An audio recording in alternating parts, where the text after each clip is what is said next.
People, process and technology in knowledge management. What's that all about? We've all seen people presenting the PowerPoint slide with the three overlapping circles, people, process, technology, and we've all nodded wisely. But what does that really mean? What are those three circles representing? I like to explain it with an analogy with another management system. Financial management, not knowledge management, but the management of money. How does it work there? Well, the first circle, the people circle, represents accountabilities. People have clear roles and accountabilities for managing money. You have budget holders, you have cost accountants, you have people whose job it is, or part of whose role it is, to be accountable for money. Processes, you have clear processes in your business for financial management, such as budgeting at the start of a piece of work, cost tracking and cost reporting as the work continues, and then tidying up at the end, reporting your cost performance at the end of the project. And technology, you have technology in your organization for managing money.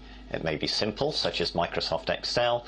It may be complex, such as SAP, but it's technology that everybody uses, everybody knows how to use, and everybody understands. Now, can you do the same for knowledge and knowledge management? Can you have clear accountabilities? So everybody knows whose role it is, whose job it is, and whose accountability it is to look after the knowledge of the team or the department or the function or the organization. Can you have processes built into your working practices that allow you, for example, to do a knowledge budget at the start of a piece of work, so that you start the work with the knowledge you need? To do knowledge tracking as you go through, knowledge reporting, so that new knowledge is captured and shared and reused. And then finally, the third circle, technology. Could be simple, could be complicated, but everybody needs access to technology where knowledge can be found, knowledge can be shared, conversations can be held, new knowledge can be stored and transferred.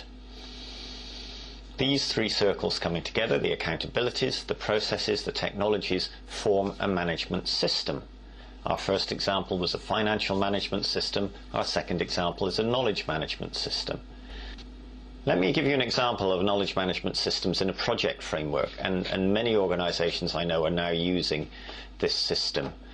They have clear accountabilities within their projects for who manages the project knowledge, who complies with company expectations for knowledge management. And in each case, clear accountability lies with the project manager, but often they delegate the actual day-to-day working of the knowledge management system down to somebody else, a knowledge manager or the project services manager in one case. They have built-in knowledge management processes to their project life cycle. They do knowledge management planning at the start. They hold retrospects at the end of each major project stage, and in certain cases they'll hold after-action reviews as they go.